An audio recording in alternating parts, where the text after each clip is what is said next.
9 años como alcalde de Mérida le bastaron para construir un emporio que hoy le permite vivir como magnate. Restaurantes de lujo en Miami y en Madrid, yates anclados en exclusivas marinas, departamentos en Dubái y una agenda internacional que poco tiene que ver con el salario de un ex servidor público. Renán Barrera Concha y su hermano Jorge encarnan una máxima perversa. Mientras más denuncias por corrupción y desvíos acumulan, más protegidos quedan. En la siguiente nota de Sol Yucatán se acopia una serie de escándalos que en sí mismo deberían de ser motivo de investigaciones judiciales. Te invito a verla. Renán y Jorge Barrera Concha encarnan la paradoja de la corrupción en Yucatán.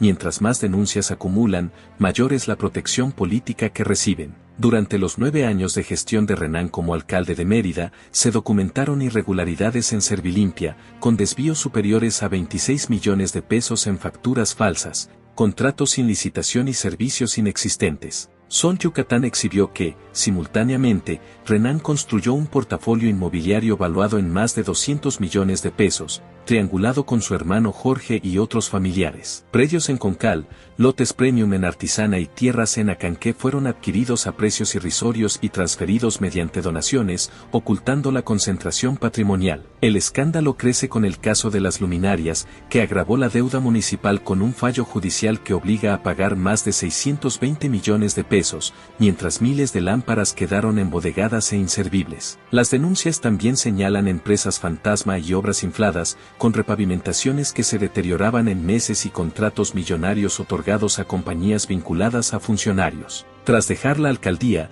los hermanos fundaron un despacho que vende proyectos ejecutivos a otros municipios, cobrando hasta 680,000 pesos por documentos genéricos. Todo esto contrasta con su vida de magnates, yates, restaurantes en España, viajes a Europa y un departamento en Dubái, inversiones que superan por mucho sus ingresos oficiales. Con 7 denuncias y acusaciones que rebasan los 1.000 millones de pesos, Renán Barrera sigue protegido por un sistema que convierte el saqueo en prestigio. La salida de Adán Augusto López de la coordinación del Senado emitió una factura política que también se cobra aquí en el Estado. En la siguiente nota, Sol Yucatán hace un análisis de los personajes que directa o indirectamente quedaron embarrados con los escándalos del ex secretario de Gobernación y, por supuesto, de la barredora. Estas son las viudas de Adán Augusto. Chécate. El declive de Adán Augusto López Hernández caló hondo en la escena política de Yucatán y compromete las aspiraciones de personajes clave en la radiografía morenista. Sol Yucatán expone que particularmente 3 mujeres se perfilan como las principales afectadas: Verónica Camino Farjat, Jessica Saidén Quirós y Rocío Barrera Puc. Farjat, quien hasta hace poco encabezaba encuestas y se proyectaba como aspirante a la gubernatura, quedó sin respaldo financiero ni político. Su historial de saltar entre partidos y la falta de apoyo de la dirigencia nacional la colocan en una situación crítica, prácticamente como muerta política. Saidén, aunque pierde el cobijo de López Hernández, conserva la influencia de su padre y recursos económicos que podrían sostener sus aspiraciones hacia 2030. Barrera Puc, junto con otros aliados, enfrenta ahora la necesidad de sobrevivir sin padrinos en la arena morenista, según la publicación de Sol Yucatán. El derrumbe del tabasqueño también arrastra a Mario Millet Encalada, señalado por vínculos con la barredora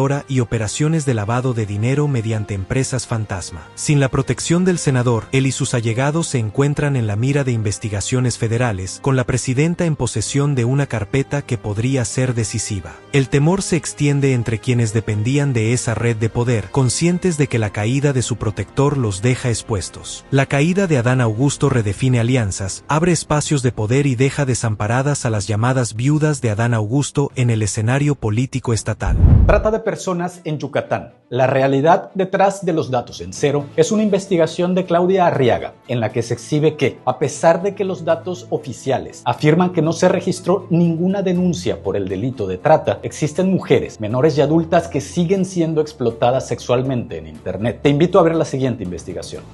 La memoria periodística expone la contradicción entre las cifras y la narrativa oficiales contra la dolorosa realidad que viven mujeres en Yucatán. Una investigación de Claudia Arriaga para Sol Yucatán expone que aunque el Secretariado Ejecutivo del Sistema Nacional de Seguridad Pública reporta que en 2025 no hubo denuncias por trata, Los archivos revelan una historia persistente de explotación sexual infantil y redes criminales que operan con impunidad desde hace más de una década. En 2009, la pandilla de los Warriors drogaba y violaba a adolescentes de secundaria en Mérida, grabando y difundiendo los abusos sin enfrentar consecuencias. Ese mismo año, los hermanos Edmundo y Sergio fueron detenidos como parte de una red internacional de pornografía infantil, en la que participaba incluso un sacerdote veracruzano. En archivos consultados por Sol Yucatán, se expone que en 2011, una red de 8 adultos explotaba a estudiantes del Colegio de Bachilleres de Chencú, pactando encuentros en moteles y grabando a las menores. Más reciente, en 2024, el maestro de danza Juan Carlos T.R. fue acusado de producir y distribuir pornografía infantil, con denuncias acumuladas desde 2022 y alertas internacionales sobre su actividad. Las solicitudes de transparencia confirman que entre 2018 y 2024 ninguna carpeta de investigación por trata fue judicializada, pese a que sí hubo denuncias. Apenas 4 personas fueron sentenciadas en ese periodo, con penas de hasta 40 años de cárcel. La memoria periodística rescata lo que las estadísticas niegan: la trata de personas en Yucatán sigue viva, invisible y en impunidad.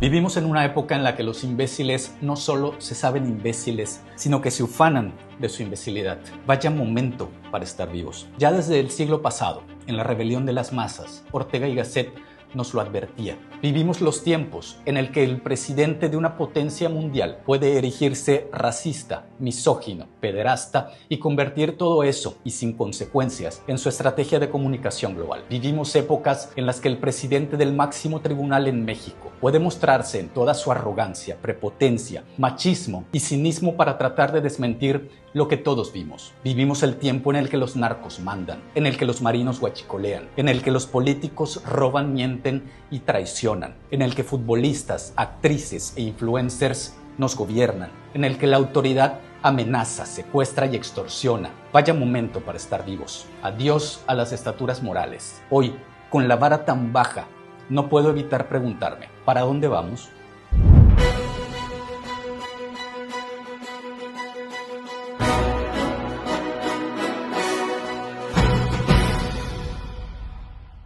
Soy Emanuel Ruiz y estas fueron las de portada de Sol Yucatán. Te invito a visitar nuestra página web y seguirnos también en nuestras redes sociales para tener esta y más información exclusiva.